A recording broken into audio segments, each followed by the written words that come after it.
Hi everybody! Happy Halloween! Welcome to another Patreon video.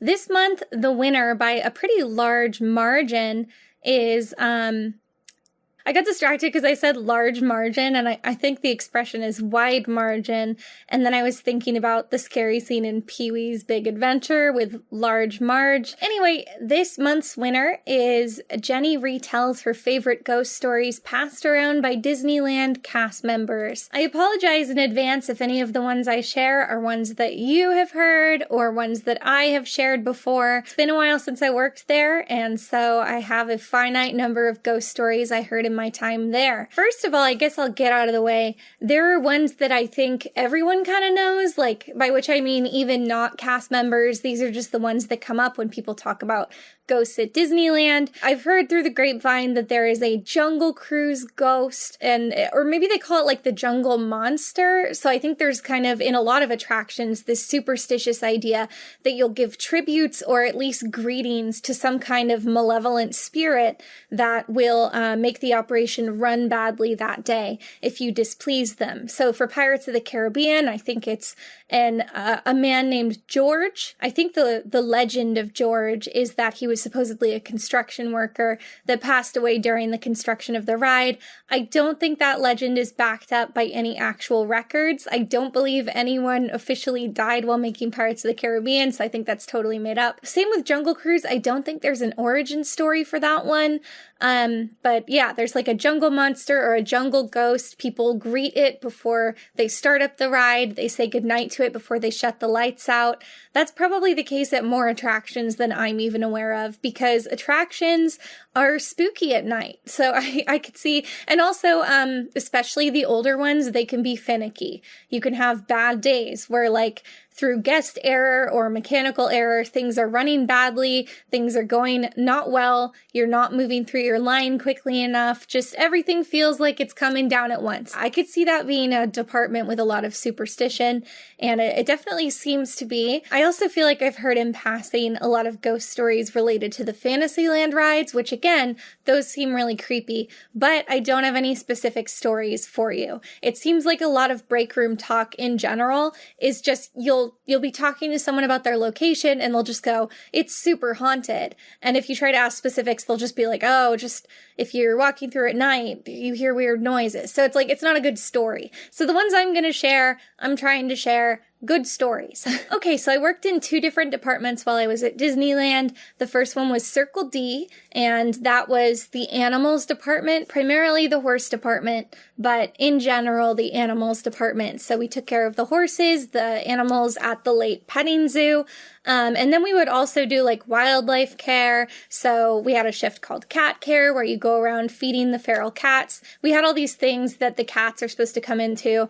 There's like a narrow tunnel that the cat crawls in, and it's lined with like flea repellent. So, and then you put cat food inside. You like restock it once a day. So that could be creepy because you would drive around like backstage, and if you went too late in the evenings in the wintertime when it gets dark early, you were all alone. It could be dark and spooky, but no specific ghost stories there. We also took care of ducks. If a duck got injured, we would be the ones that would go retrieve them and take them to the wildlife center. So anyway, that's Circle D. Those are our work locations. And we also had the Disneyland kennel, which I believe as of like when they reopened after COVID, I think they actually got rid of the kennel. Not surprising at all. We were told when we trained in that the kennel did not operate at a profit. It was just offered as a courtesy to guests. The company didn't actually make any money off it. It had very low capacity. It just did kind of seem like a waste of everyone's time because it wasn't even a very good place to keep your dog. We were not authorized to take the dogs out of the kennels because we could get bitten or we could lose dogs, etc., etc.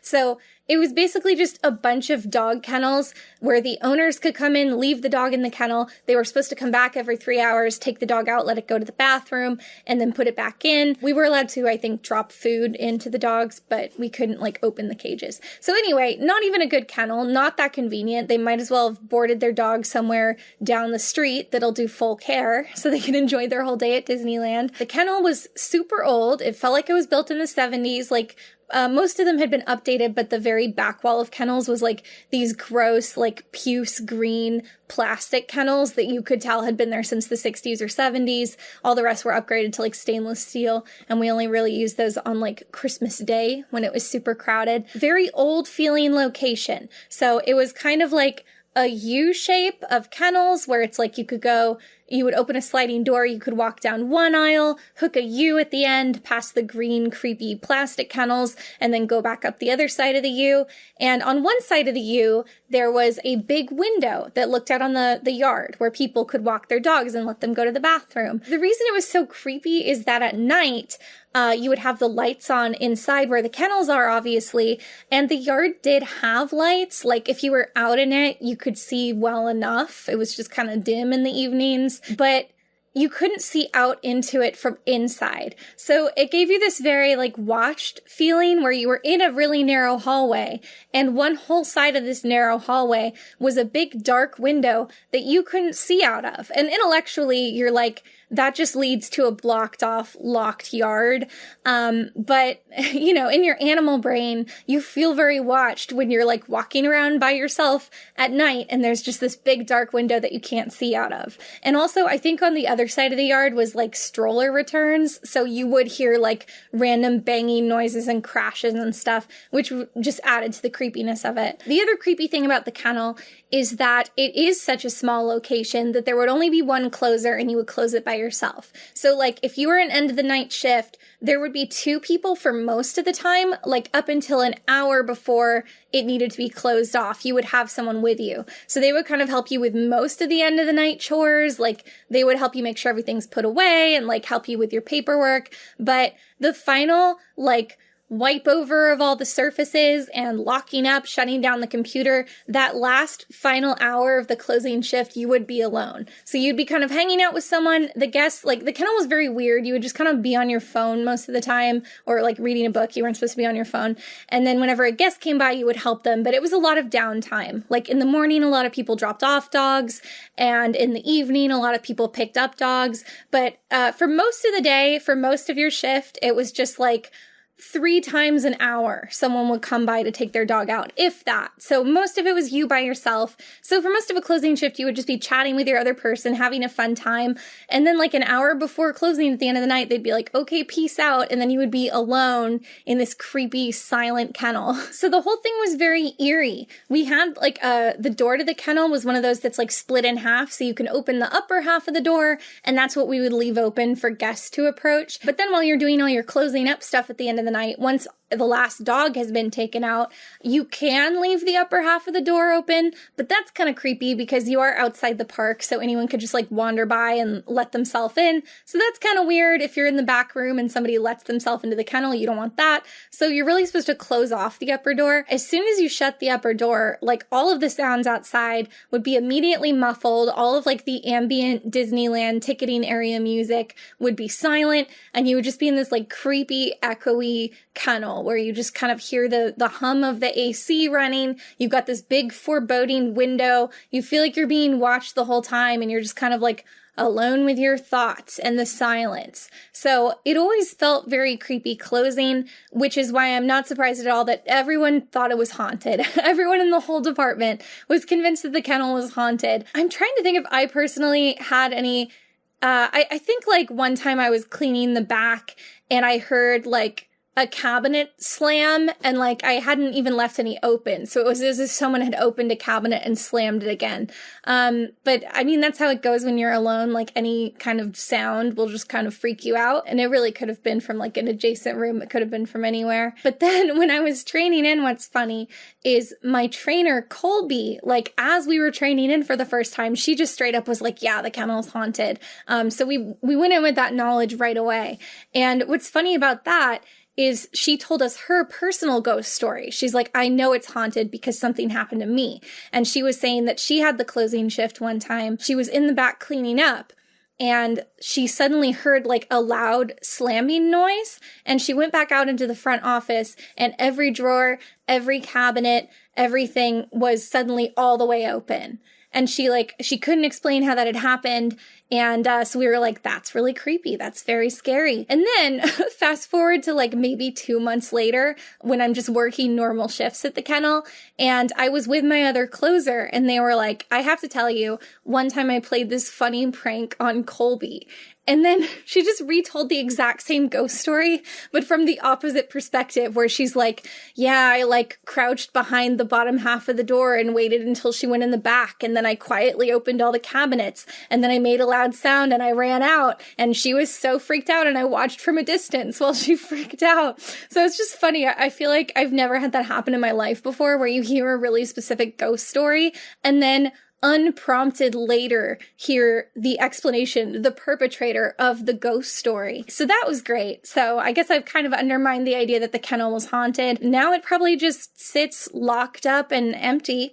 They probably will never actually demolish it either, because like it's such a small space, it's not really worth it. Maybe they'll tear the kennels out and just park more strollers in there. If it is haunted, those ghosts are gonna be really bored. Oh, I forgot to add another thing that can add to the creepiness is like, there are dogs in there. So obviously animals will sometimes just act in ways that make you nervous. Like they'll start whimpering with like no seeming cause, and they'll stare behind you, like over your shoulder, as if they see something terrifying, stuff like that. So that just kind of added to the unease of the location. And like I said, we couldn't open the kennels and like pet the dogs, so that wasn't reassuring at all. Okay, the next location I know I've talked about before was the berm. If we were backstage where the horses were at the actual Circle D ranch, and we wanted to head into the park where the petting farm was, we had to go over the big hill that visually and auditorily separates Disneyland from the rest of Anaheim. We had our little barn backstage, and then we would have to traverse this big wooded hill that like took us over the train track and across the like backstage to the petting farm.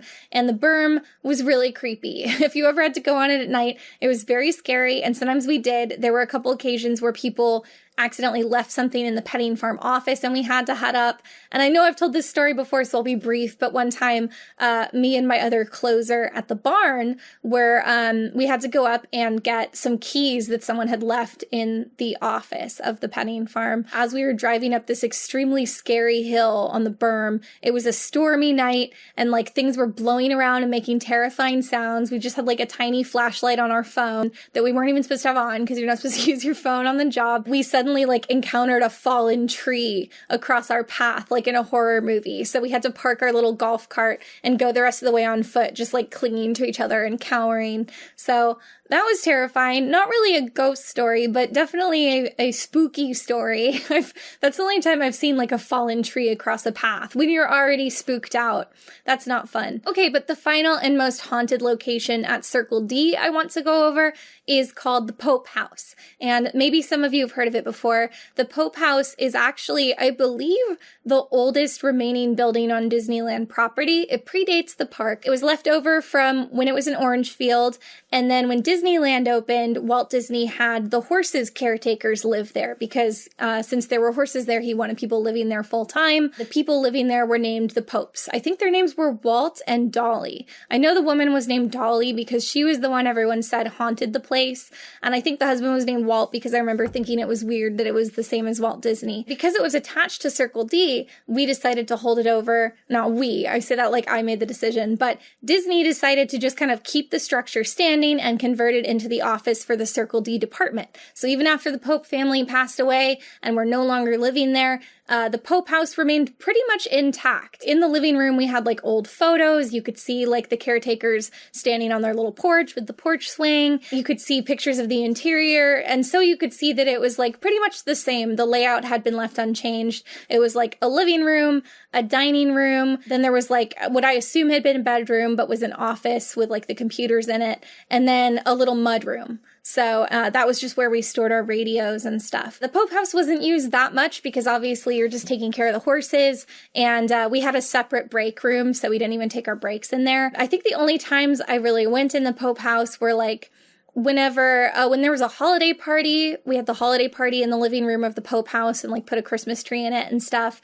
And whenever there was a full department meeting, which was not often, the only one I specifically remember is when they announced that we were being moved off property because they were building Star Wars Land. They called a meeting in the Pope House with everybody and the managers. And then the only other time is when I was training into the department. They used the TV in the living room of the Pope House to play like training videos. Like 90% of the time, nobody was in the Pope House. And then the final use was just the office where the computers were. So if you were a lead, which I eventually became a department lead, you would go in there and like if you needed to send an email or type anything up or order anything, you would go and sit at the computer in the Pope House. Also, a lot of leads that just didn't feel like helping their cast with the actual work would just say they had to write emails and hide in the Pope House. Everyone was like fully aware that that's what they were doing. So if you wanted everyone to hate you, you could do that. But I tried not to do that. I tried to only go in at the end of the shift and send the necessary end of shift report. But what's relevant about that is that, again, everyone said the Pope House was haunted, specifically by Dolly Pope. As I said, I became a lead of the department, so most of my lead shifts were petting farm lead, which was my favorite location to work, but then sometimes I would be barn lead, and I would try to trade into night barn because I didn't like getting up early. I was often the closing shift, which I found really chill. But if you were the lead of night barn, here again, you would be extended later than the rest of the cast. So the normal cast members would leave at like, I want to say 10. They would clock out at like 10:10. And then if you were the lead, you would clock out at like 10:40. And the reason you had that extra time on your shift was that at the conclusion of everyone else's shift, when all the work was done, you were supposed to go into the Pope House and send your end of day report. So you would basically say like, this horse got this exercise, like, or if there's anything you're worried about, like this horse didn't finish all their grain, like anything you can think of, or like we're running low on bute or whatever, you would just send anything you could think of in your end of the day report. That was just a thing you had to do, even if there wasn't much to talk about, just to make sure everyone was kind of like checking in and communicating with each other. And then the person working the opening shift can read it in the morning. And because no one really went and spent time in the Pope House, it was very common for like none of the lights to be left on except the office light. So, it was really scary to go in there at night. And you would also be like, well, I guess I'll leave the lights off because otherwise I'm going to have to go around the house turning them all off, and that's kind of creepier. So you would just kind of furtively walk in the back door through the mudroom and sit at the office and then like skulk back out again. But obviously it was a really old house, and so it creaked and groaned and like settled as the temperature changed, and it was just very spooky, and a lot of the furniture like looked old, and there were all these spooky pictures of people that had used to live in the house. Whenever I worked a closing shift with friends of mine, I would usually beg them to stay with me while I wrote my last report. Like they would clock out, and then I would be like, can you just sit in like the living room while I write my email and just like go on your phone so I don't have to be in the scary Pope House alone?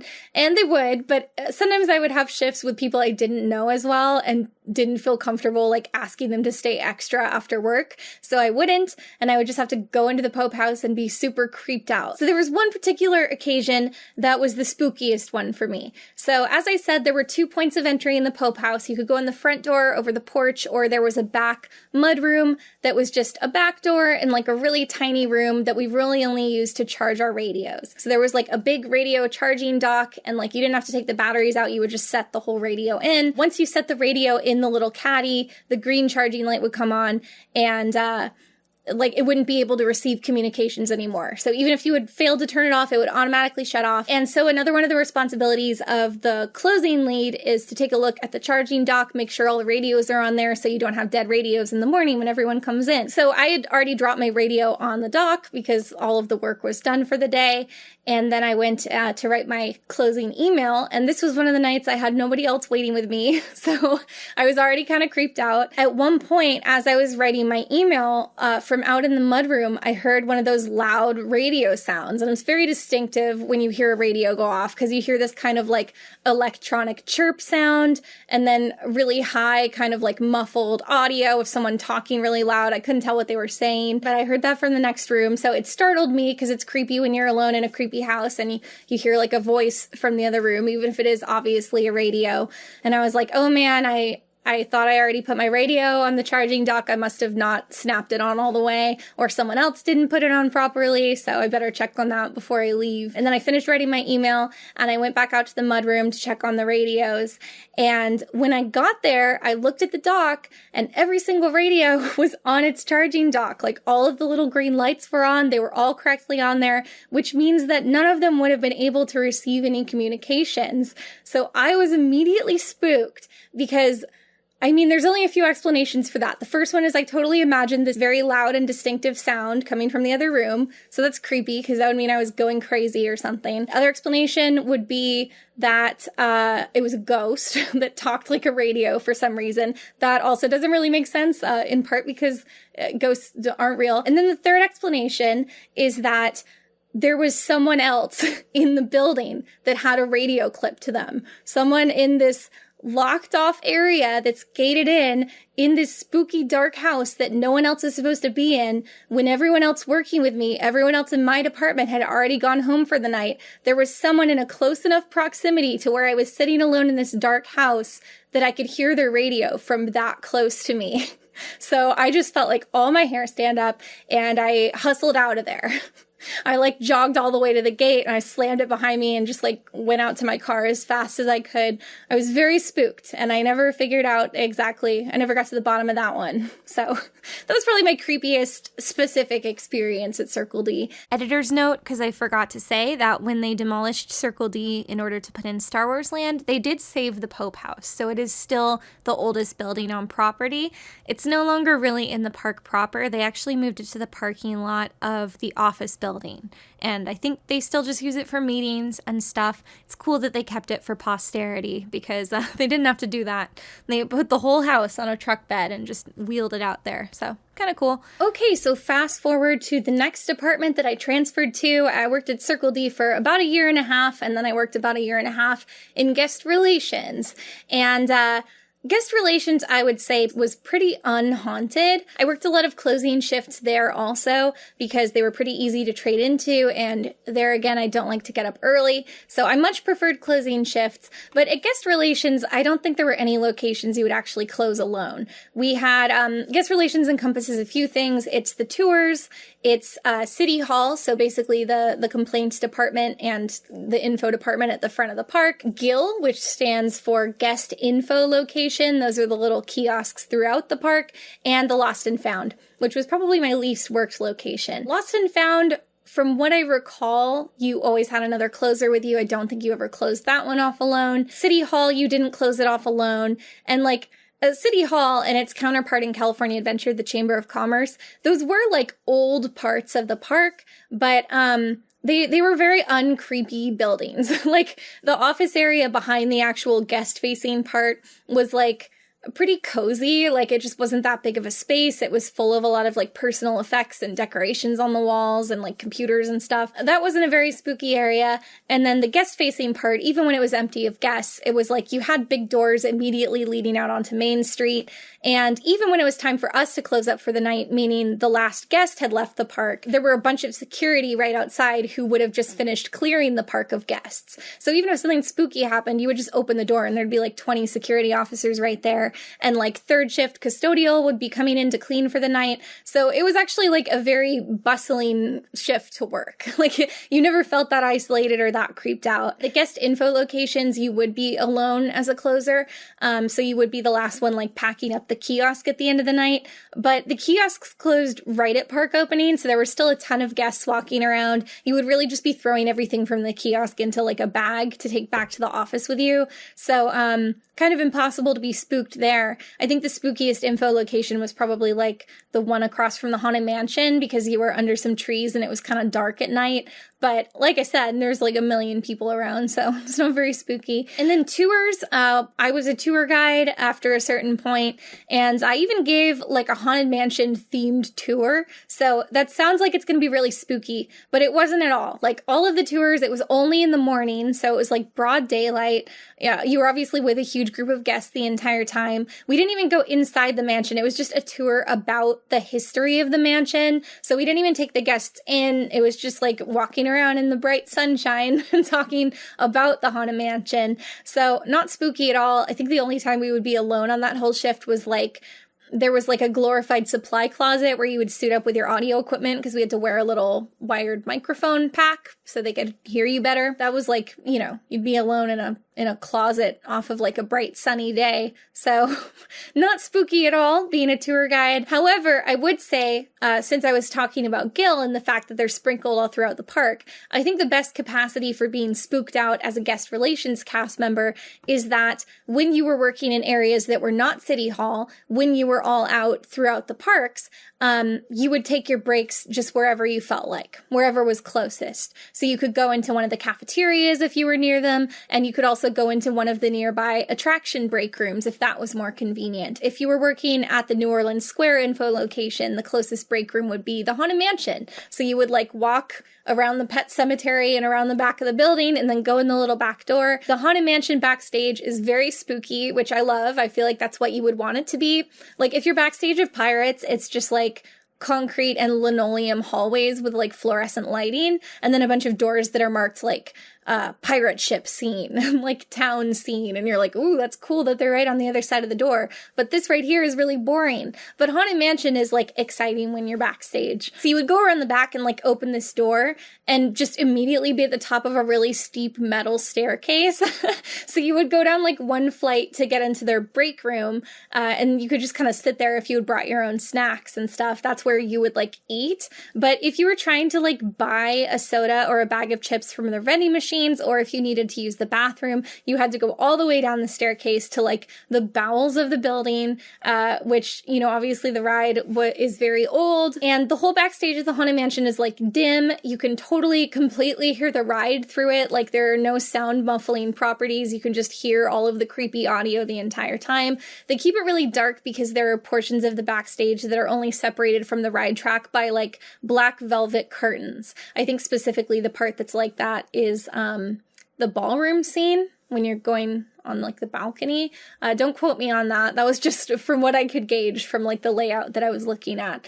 But yeah, it's a very vertical backstage. It's very dark. And also because there isn't a lot of sound barrier, everyone's talking in kind of hushed voices, which also makes it really spooky. And then you kind of have to descend into the bowels of the building and walk down these like extremely empty hallways. And also, it was really bad if you had to buy chips because it didn't take card. You have to bring like exact change. So just not a great place to take your breaks for many reasons, but it was cool looking. And then the other thing we used the mansion for is if we were on a tour and we needed to take a shortcut to another part of the park, there was a shortcut through the basement of the Haunted Mansion, and that was even scarier because you would go all the way down to the basement. You would see like dune buggy wheels like going by over your heads at one point, and then you would have to walk through like the maintenance bay. So, and they kept that dark too if no one was working in it. So you would walk through like, first of all, this one room that was like, I think banks of computers. I don't even know. I would assume that they've like digitized and updated the whole system of like how the animatronics run.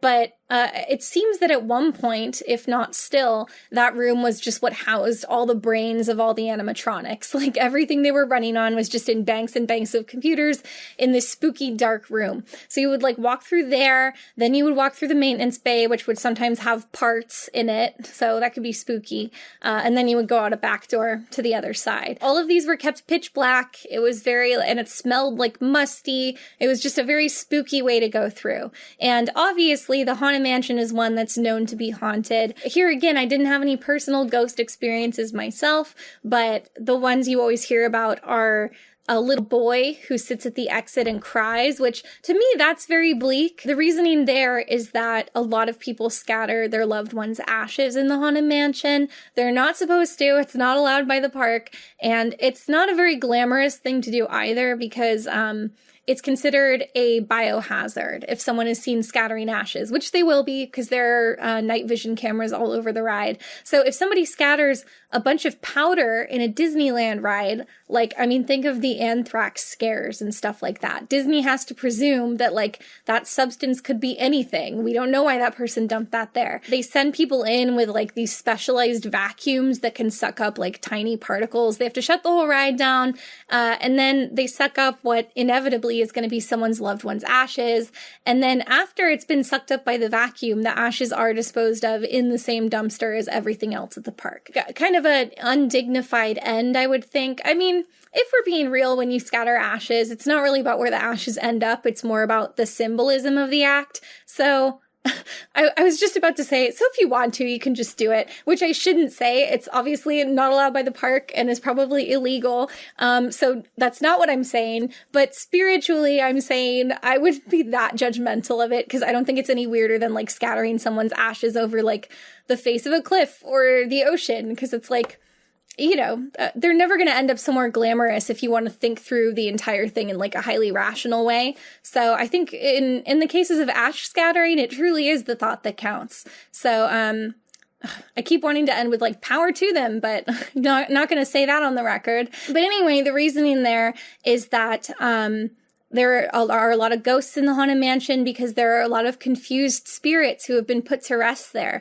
But see, what I would want to imagine if I scattered a loved one's ashes in the Haunted Mansion is that they were like partying it up, especially because the ride specifically depicts ghosts who are partying it up. Like obviously you're envisioning them waltzing around or like swinging from a chandelier or, having tea with a mummy in the graveyard. But according to the cast members on the Haunted Mansion, they just sit around weeping, which I think to me means they aren't really picking up on the vibe correctly. That's kind of on them. But I do find it really depressing that one of them is supposed to be a child ghost. The idea that some parents, I guess, didn't know their like 8-year-old well enough and they thought he'd like having his ghost in the mansion and then he didn't. And he's like confused and doesn't understand that he's dead. That's quite sad. I've also heard a lot of tales that working at Unload is the spookiest location. So the little boy is one. I think he sits by the ramp that takes you up out of the ride at the end of the experience. I've also heard a lot of people say that they'll watch a guest unload and then they'll turn around and they've vanished. They're gone.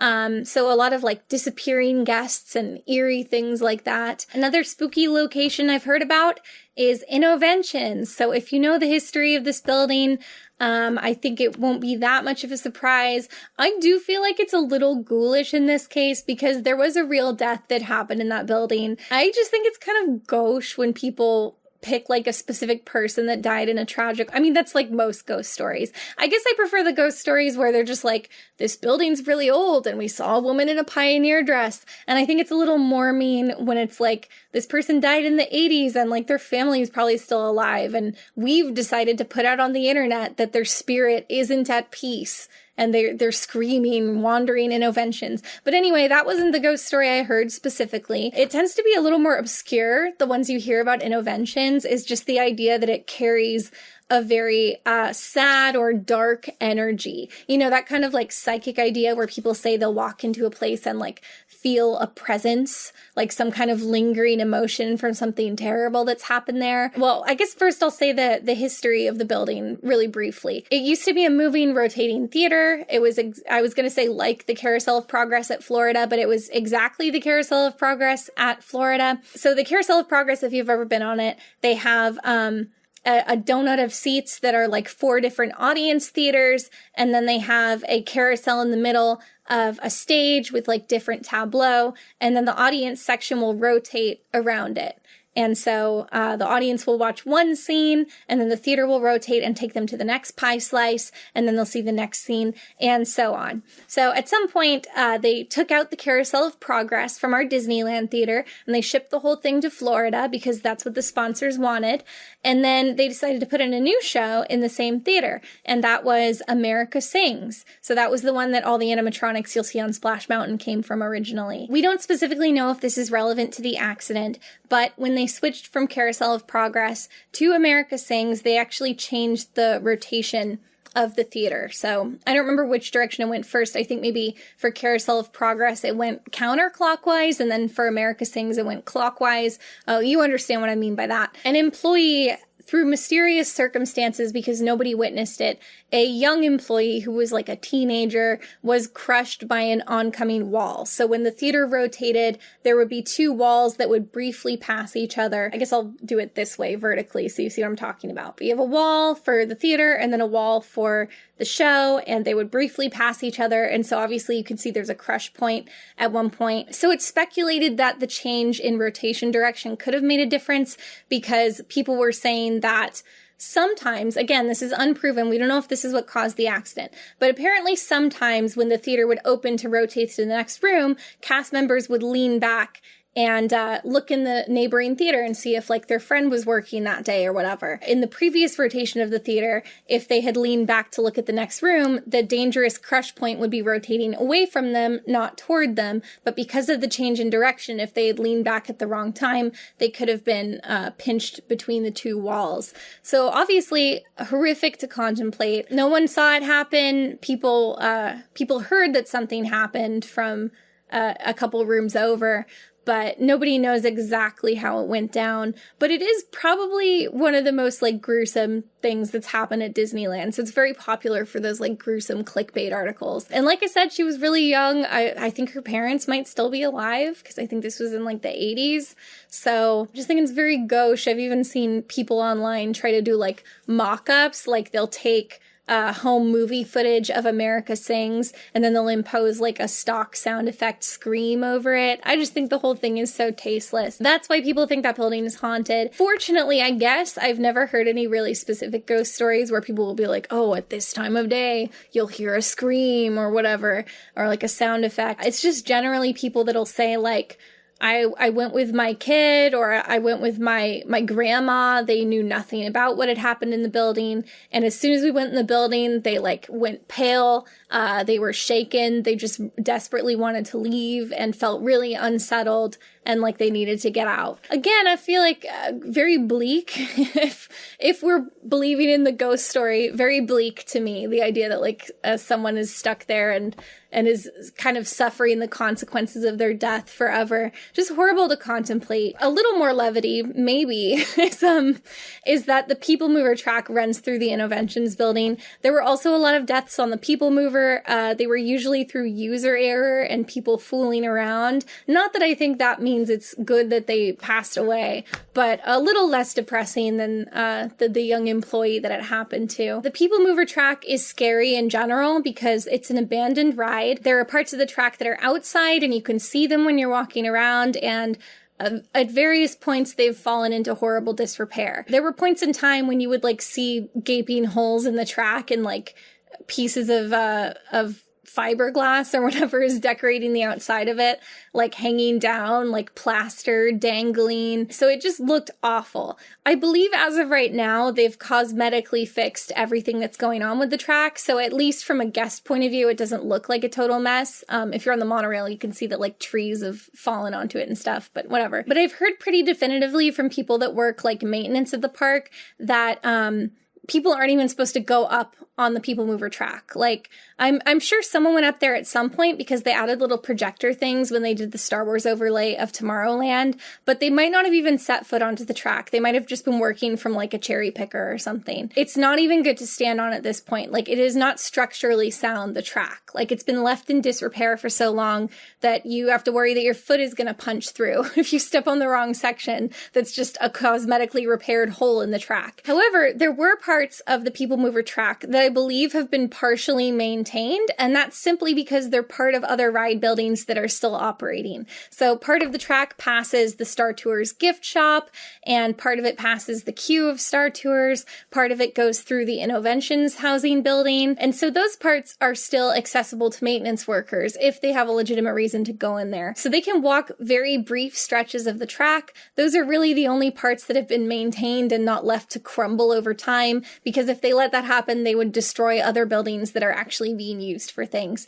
And I heard from maintenance workers that they were terrified of the People Mover track. They claimed that if you were walking down one of the stretches you could go on, it was dank and musty inside, and you would sometimes hear the sound of someone chasing you. So that's scary. And more interesting to me, I think it's just scary to contemplate that, like, it's this walled off little room. Like, it used to be part of a ride and now it's just kind of lurking there in the dark. think it's very spooky. I think that's kind of my preferred version of ghost stories, like man-made objects in disrepair. I think that's kind of spooky. Another benefit to guest relations and to working all over the park, and the most relevant to this topic, is that because you're taking your break in all these different break rooms with all these different departments, you chat with a lot of people from a lot of different work locations. So you tend to hear a lot of ghost stories that aren't just in your immediate department. So unlike Circle D, I feel like I heard a few more interesting stories when I was at guest relations, even though the job itself was not very spooky. Okay, the next location on my list is kind of technically affiliated with my guest relations department, like it was kind of under our operation, but I pretty much never went up there. This was Walt's apartment, which is over the fire station on Main Street. It's in the same building as City Hall. It's all connected. It's closed to guests. They normally can't go up there. There are a couple tours that can go into Walt's apartment. I believe they're doing that again. So I think if there are tours you can book right now that can take you into Walt's apartment. It was like an ADA conflict. I believe it was a problem where the building doesn't have a permanent elevator, but for a time Disney had like a lease contract with, I want to say like an airport loading company. They had rented some kind of like external elevator apparatus to make the Walt's apartment ADA compliant. So I think like their contract ended with the elevator that they had been using, and then just through some like bureaucratic mess, it took them like many months to square away their new elevator. So for the like 6 to 8 months that they didn't have a contract for an elevator, in the interest of fairness, they didn't take anybody up into Walt's apartment. I think they technically could, like legally, because I think it would have been grandfathered in from how old Walt's apartment was. I don't think it was actually required to comply to like ADA regulations, but it would have been not nice to take tours up there if not everyone can go. So they just took it off the tour schedule and they took everyone to the Dream Suite over Pirates of the Caribbean as like a replacement. But like I said, I think you can go there again now. But anyway, since it wasn't really offered as part of any tours while I was there, and certainly not for like the brief period of time I was an actual tour guide, we never really went up there. I think I went up there twice total, and it was really just like, they really just took us up there as like a treat. Like ostensibly it was like, oh, we'll show you around so you can have this information for guests of what it's like up here. But they knew what they were doing. It was really just like an on-the-clock field trip, so that was fun. But if you aren't aware, Walt's apartment is this tiny little space over the Disneyland fire station. It's really studio apartment sized. I guess it is a studio apartment. It's like you walk in and it has like a little kitchen nook and it has a little bathroom. And then it's really just like a tiny sitting room with 2 little beds, like little twin beds flanking the room. And the decor is really nice and it's very well appointed. It also, the funniest thing about it to me is that it had a ceramic Tom and Jerry set, which is funny because it says Tom and Jerry and that's a cartoon that's not Disney owned, so that's weird. So we were all like, what's that? So if you're not familiar, all the lore that I've ever heard inside the parks and through official channels is that Walt Disney's favorite drink was basically just like a cup with whiskey in it or something. And I think that's better lore because it makes him sound more like manly and serious, that he's just sitting there like contemplatively sipping his expensive whiskey. But no, apparently, or at least according to our time in Walt's apartment, it seems that his actual favorite alcoholic beverage was called the Tom and Jerry. So apparently the Tom and Jerry is like a hot, extremely sweet alcoholic drink traditionally served at Christmas time. And it's basically just like a thick, hot eggnog with, you know, alcohol in it.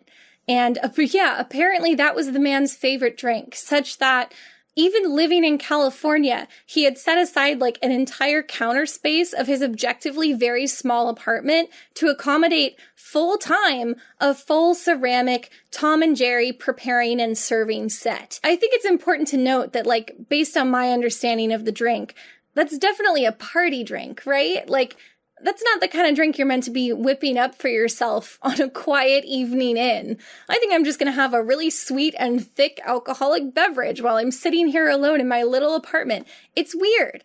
I think it's weird. But on the other hand, I think it also fully matches everything else I know about Walt Disney and his tastes and like his diet. So yeah, I guess I like it. Anyway, that was just a delightful little tangent, but I guess my point is that Walt's apartment is supposed to be haunted by his ghost. So I guess he's sipping Tom and Jerry's in the afterlife, for the rest of time. I don't think any of the ghost stories were even that interesting or like that scary. I think it's just kind of like people would hear footsteps up in Walt's apartment when there's nobody up there, or like they would look in the windows from street level and see a shadow moving around, or even see the man's face. So stuff like that. I think in imaginings of Walt's ghost, he's meant to be like a benevolent ghost, although now that I'm saying it out loud, I'm imagining like, what if weirdly there were all these ghost stories about like Walt Disney's angry ghost? Like, he's like throwing stuff and like shattering mirrors and like writing messages in blood, and everyone's just like, I wouldn't have pegged him for such a violent ghost.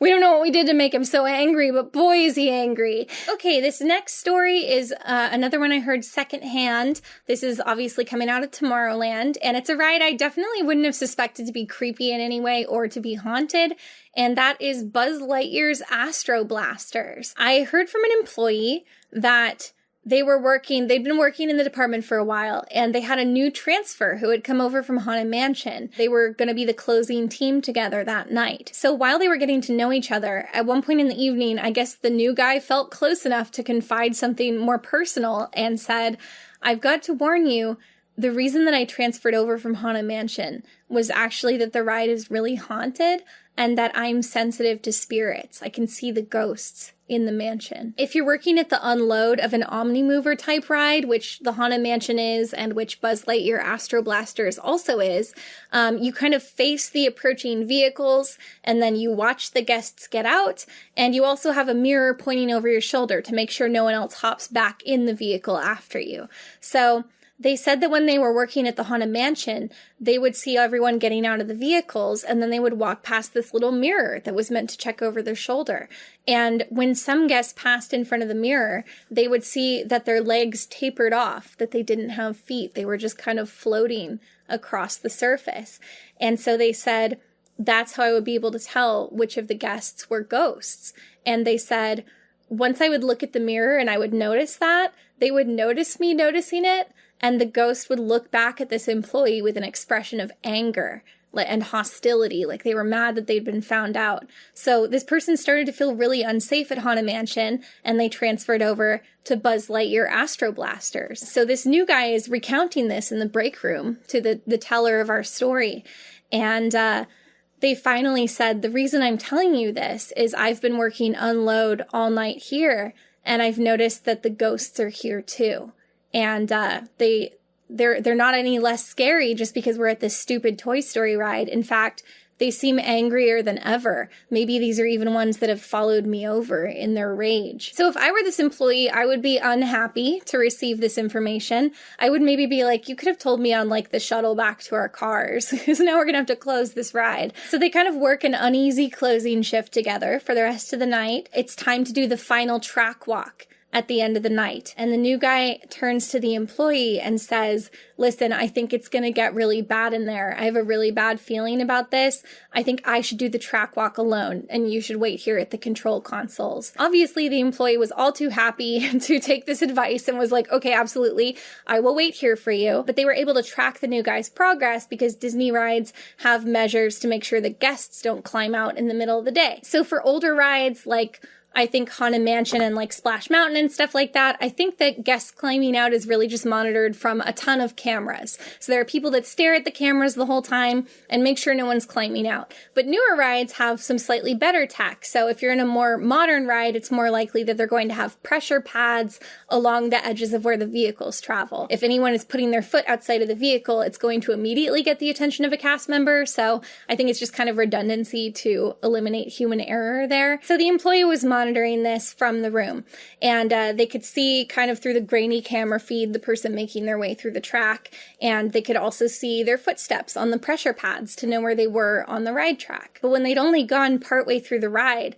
the new guy suddenly on the camera feed started to look a little more erratic, like they were turning and looking over their shoulder more often, they were picking up their pace, and suddenly they started running. And the employee in the control room couldn't see anything else on the monitors. They couldn't see anyone chasing them. They didn't really understand what had freaked them out so bad. Obviously, by this point, they were thinking, I just have this crazy, superstitious coworker that transferred in. But then they looked down at the pressure monitor, and they realized that as this person was running through the ride with no one on the cameras running behind them, on the pressure pads, there was a second presence that was chasing after them the whole way through the ride. So finally, the new guy ran out of the ride, and they were white as a sheet, and they said, "We have to go." They both locked up as fast as they could and ran out of the building. After that, the new guy either quit or transferred to yet another department because they were never seen again. I like to think maybe they transferred to, like, the Davy Crockett canoes. I feel like you're going to be pretty good on the Davy Crockett canoes. So as you can probably tell by how specifically I retold it, that to me is probably the spookiest and most specific Disneyland scary story I have heard. Most of the other ones are just very vague. Just the idea that stuff moves around sometimes or whatever. I feel like I didn't have that many stories myself, so in order to do my due diligence, I decided to just look up some clickbait listicles of Disney ghost stories and see if there are any notable ones that I missed. Apparently the locker room is haunted. I didn't even think of this aspect, but I think a lot of locations are haunted by ghosts in vintage dresses. Obviously, they only go back as far as the 50s because that's when Disneyland opened, but I guess that's pretty compelling, right? It's fun when ghosts are wearing old-timey stuff. I was sweeping the line for Roger Rabbit one night, and out of the corner of my eye, I saw a man standing near me in a navy blue t-shirt and black Dickies-style shorts. What's that guy's story? Why Roger Rabbit? Okay. The men's room basement ghost. Well, that one doesn't apply to me, so I'm fine. Tangaroa Terrace has a poltergeist at the outside bar. Outside ghosts just aren't that scary. I'm sorry. Soarin' over California is apparently haunted by a child ghost that, when the park was a parking lot, I guess was run over by a parking lot tram. I don't think I've ever heard of that accident before, so I guess it's probably true. Like, in this internet age, I think people usually aren't whole cloth making up deaths. Although, look at George in Pirates of the Caribbean. So maybe they did. Playful children after closing. The Phantom Chef. A lot of these are about the crying boy at the Haunted Mansion. I also realized I forgot to mention that other than George at Pirates of the Caribbean, a lot of people purport that the ride is haunted by spirits whose skeletons were once allegedly used as decor. I don't think this was ever verified, this skeletons in the Pirates of the Caribbean urban legend. There is some evidence that some skeletons were probably used, and most, if not all, were replaced. But there might be a couple bones left that are real. And yeah, I guess that would get you haunted. Posing skeletons and having them playing cards and stuff like that. A little ghoulish. Oh my god, somebody says they were writing Pirates of the Caribbean and just got smacked upside the head. And they were in the back row and there was no one behind them. That would suck. I guess that must have been a ghost. That sucks. The stockroom of the Star Trader that shares a wall with a section of People Mover track is haunted. Cast members avoid going there alone and feel like they are being pushed down the stairs leading up to it.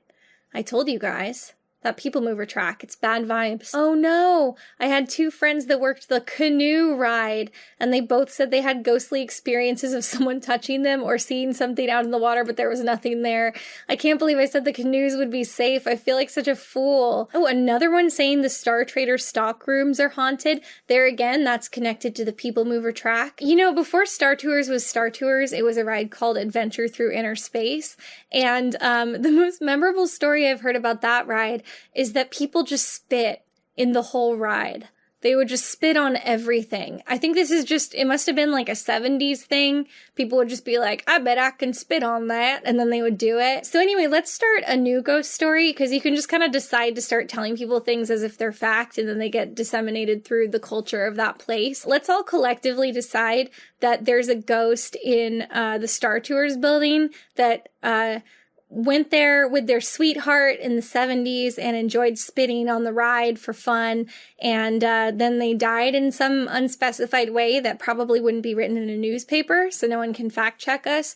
And to this day, if you're walking through the building at night, they'll just spit on you. They'll just start spitting all over you. So that's our new ghost. We will name him, what's a 1970s name? We'll call him Gregory. Gregory the Spitting Star Tours Ghost. If you work at Star Tours and you're watching this, please spread it among your coworkers as though it's fact and as though it was handed down to you from like an old timer that worked there for a while. Let's make this happen. Multiple people say that the Space Mountain lockers are haunted. That, it wasn't even like an enclosed room. It was just like a tunnel with a bunch of lockers in it. I fortunately didn't have to use those lockers, but I did walk through that locker room and it is crummy looking. It didn't feel haunted though, it just felt crummy looking. Third shift, that's the overnight cleaning crew when the park is closed.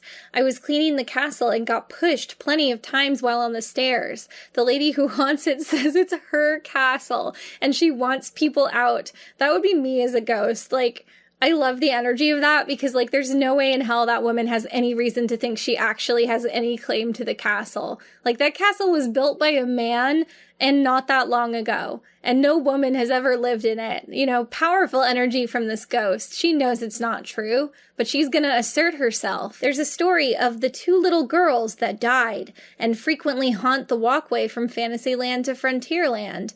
They apparently died in a flood in the early 1900s. Okay, I guess it was pre-Disneyland. I was gonna be like, what 2 little girls that died, you liar? You can't just confidently be like, you know, the little girls that died in Frontierland. It's like, when? When and how? Oh, another one for the stocking room of the Star Trader. So I guess that one is really haunted. Everyone keeps talking about it. Oh, so in the 60s, someone tried to sneak into the park by like walking along the monorail track and was struck and killed by a monorail. And according to this article, his ghost can be seen at night running alongside the monorail. Why would his ghost be doing that? Why would that make any sense? Oh, whatever. That's another powerful ghost move, though. The idea of a ghost that's just like sprinting 35 miles an hour. I forgot to mention Dolly. A woman was ejected from her seat and passed away on the Matterhorn. And there were conflicting explanations for this. Reportedly, she had been broken up with recently, and it was not a mechanical failure of her seatbelt, again, in some tellings of it. So it's possible that she was trying to climb out of the vehicle, but again, we don't really know why. But yeah, someone was, they stood up from a vehicle or were ejected from it, and they struck their head on an overhang. Her name was Dolly, and so everyone thinks the Matterhorn is haunted by Dolly. There's a spot, that's the spot where she fell. It's like a place where the track abruptly jerks downward when you're, like, I think on the side of the mountain near the submarines, and everyone calls it Dolly's Dip, and they say that that specific spot is haunted by her. As a guest, you're not going to pick up on that because you're going to be racing by in a bobsled, but I guess it's probably creepier for the employees who have to walk the track. This one is new to me. In a viral meme, a guest describes a first-hand account of riding It's a Small World in 1999 when it suddenly stopped, the lights came on, and everyone was asked to exit the boats. The guest's mother decided to take some pictures to use up the film roll on their camera and snapped a picture of what looks like a child dangling from the rafters. Some believe that a kid took their life. Others blame mischievous cast members, or the image may be a hoax. I'll settle this one right now. Okay, I'll look at the image. I'll hear them out. But I already know this one's fake because all of the deaths in Disneyland are very well documented, in part because it's such a morbid fascination for so many people, and there has been no such incident in It's a Small World. Ah, I see. It's hard to tell because it's a really grainy image, but it looks like that's a doll. And there are multiple points in the ride where there are dolls that are like walking on a tightrope. That's kind of what the image looks like. Okay, so I wanted to do a little research and just like see if I could click through Small World and find what I'm talking about. And I felt really gaslit because I was clicking through and I didn't see any tightrope walkers, even though I had a really visceral memory of it. But you can see throughout the ride there are all these dolls hanging from the ceiling, and that'll really be true in any era you look at Small World. So all these Disney characters were a more recent addition in like the late 2000s. So you can see Peter Pan is hanging from the ceiling. And let's go to France. We can see there are all these little balloon flying dudes. Any one of those could be what's pictured in the photo. Obviously the colors don't match in this case. I don't see any in that exact outfit.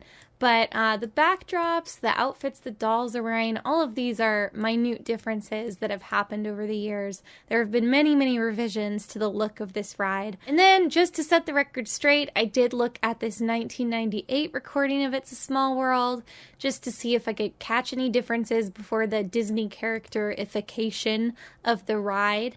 And I felt very satisfied because look at that. Look at that right there. Those are some little guys that are unicycling across a tightrope. And honestly, pretty good candidate for what we saw in that photo. You'll notice these little gales of wind look a lot like the swirlies we could see in the picture. I couldn't find anything in the ride that was an exact match, but I don't know. I would consider this case cracked. It could also just be a Photoshop. But, no, like, let's approach it from a more practical standpoint. The rafters of It's a Small World, it's not like there are catwalks going through the whole building. So, to get up to the rafters, this child would have to be able to Spider-Man up the walls, again, before anyone was able to interject and stop them, before their parents could stop them, before employees could stop them. They would have to climb out of their boat and then Spider-Man crawl, about 100 feet up to the ceiling, and I guess they must have brought their own noose. No aspect of this makes sense. So stupid. I guess since it's not aping on any real death, it's not that ghoulish, but I don't know, the fact that it's a child is kind of weird. Like, why did this person write this? So, they're lying, they're a dirty liar. And if you see them telling this story, you tell them I said that they're a dirty liar. Disneyland employees have shared stories about the It's a Small World dolls changing positions, disappearing, or coming to life. Some have said their hair even appears to grow. All of that's true. Yep. Oh, I forgot. Space Mountain has Mr. One Way. That's supposed to be a guy that, he gets put in the ride and he's a single rider, so he'll often be placed next to a guest who doesn't know him. And then when the ride comes out, at the end of the roller coaster, he's gone. And the guest sitting next to him is like, oh my God, he's gone. And the person that assigned him the seat or is watching the monitors is like, oh my God, where did he go? So, yeah, that's Mr. One Way. I think that's a good theme park ghost story. You know, no frills.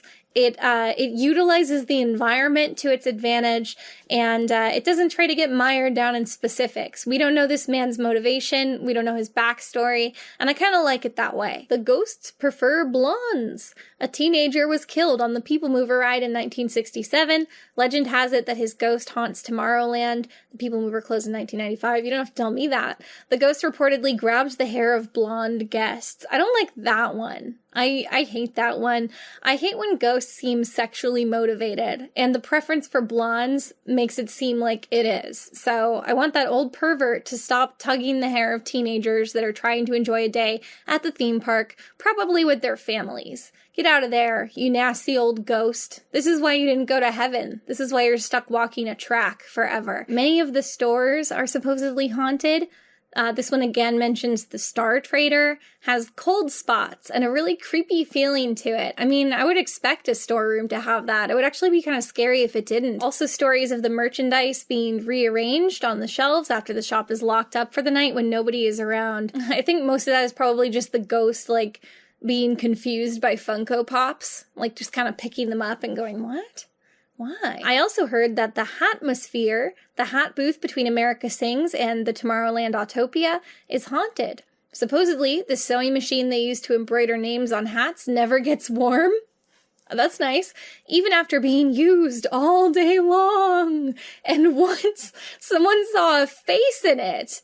That's what I heard anyway. I need more information. In what capacity did they see a face in the... Was it a reflection of a face, like, looming behind them?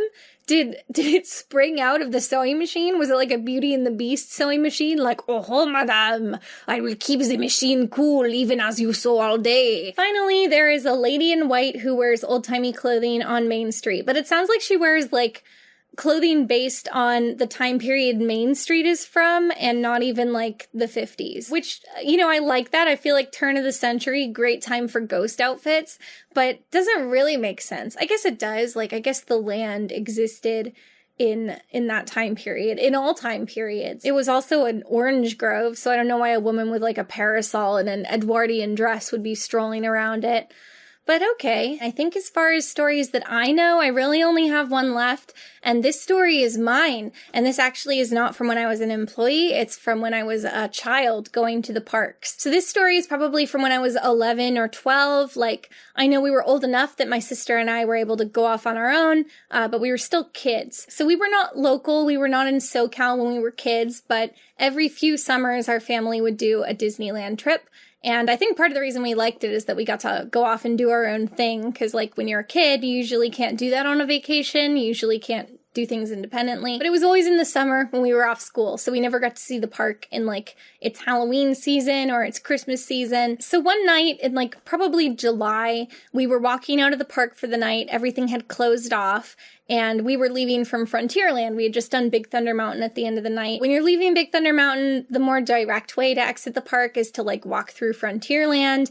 But we decided to go the long way because it's kind of cool to take like a long stroll through a closed Disneyland. So we decided to hook the other way and go up the Big Thunder Trail that leads into Fantasyland. So that trail is now what leads into Star Wars Land. It used to be kind of a more quiet and remote part of the park. You would pass like the petting zoo, which closed at sundown, so obviously it would have been closed at that point. And you really just passed like remnants of the old Mine Train Through Nature's Wonderland ride. So you would see like old trees and like an old pond with like a jumping fish and a spooky old tunnel. So we were walking that way along that trail so we could hook through Fantasyland and walk down Main Street on the way out. And when we went just a couple steps up the trail, we realized that like the entire trail was completely choked with fog. Like we couldn't even really see more than like 5 feet in front of us. And it was very odd because like I said, it was summer. There was nobody else on the trail. We were just kind of walking and we were like, this is so weird. Why is it foggy? As we were walking, we were just kind of like, I don't know, probably talking about our highlights of the day,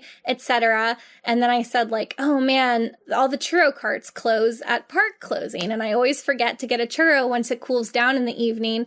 I wish I had gotten one earlier. I'm really craving one right now. And then we continue on down this empty, extremely foggy trail. And then suddenly to our left, right about where the Jumping Fish Lake is on that little wooden bridge, we saw a churro cart. It just like emerged from the fog. And not only was there a churro cart, but the man working it actively called out to us. And he said like, got the best churros in the park right here.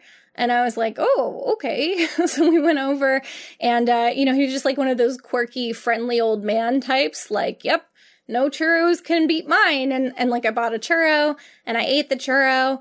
And then we continued on our way. And as soon as we exited the trail and got into Fantasyland, the fog immediately lifted. Like it was only lingering on that one spooky, empty trail. And then we headed out of the park and I ate my churro. But the next day, we walked that same trail and we realized it didn't have a churro cart. And now I'm more familiar with the park. And like the thing about the churro carts is like, even though they're carts, they don't move. They're always in the same place. And they've kind of been where they are for like decades. And to my knowledge, there's never been a churro cart on that trail. So what I'm saying is that I think a benevolent ghost sold me a churro, and I think I ate a ghost churro that didn't exist. I know in most mythologies, you're not supposed to accept food from supernatural creatures because they could be like a fairy, like the bad kind of fairy that would try to like steal people away, or a demon or whatever, and they're trying to like barter for your soul. But I would argue that even if that were the case, I'm probably still in the clear because like he did make me buy it. Like I had to pay for it. So it's not like he gave it away for free. So I think I'm protected from whatever supernatural rules would have taken effect there. And for the record, from what I remember, totally normal churro. Like piping hot, delicious, but not supernaturally delicious. At least no more so than a normal Disneyland churro, which I think are the best churros in the world. So, I guess it all worked out. I hope that was really scary for you guys. Before I close out, I actually had an open question for the audience. I thought we'd do a little interactive challenge. So my audience participation question is, if you were a ghost and you had to haunt somewhere in Disneyland, which location would you pick? And you can't pick Star Trader and you can't have your thing be spitting on guests. That's already taken, I'm sorry. Personally, if it still existed, I think I would pick the Conestoga Fry Wagon that used to be parked on the trail of Frontierland. That's not there anymore, although now that I'm thinking about it, like, ghost trains are a thing. Like, ghosts are allowed to roll up in a ghost train. So maybe I could manifest like a ghost Conestoga Fry wagon and like the whole thing would vanish. And then barring that, if I'm not allowed to pick that, I think I would pick Mickey's house in Toontown. I think the aesthetic is really good. If you're allowed to go outside, the neighborhood is beautiful. And also I imagine if you're an intangible spirit, it won't matter that all the furniture is like plastic, because I think it'll be the same as it would be anyway if you decide to try to sit on it. I hope you're all really scared now, and that fear will carry you all the way through this autumn. And I hope you enjoyed. Oh, also, as far as upcoming videos, the Evermore video is very nearly done. It'll definitely be posted before my next Ramble video comes up, so watch for that in November. I'm very excited to have that out because I've been working on it forever. It's gonna be like almost 4 hours long, I think, so that's a lot. Okay, everybody, thanks for supporting me for another month, and I'll see you next time. Happy Halloween! Ooh.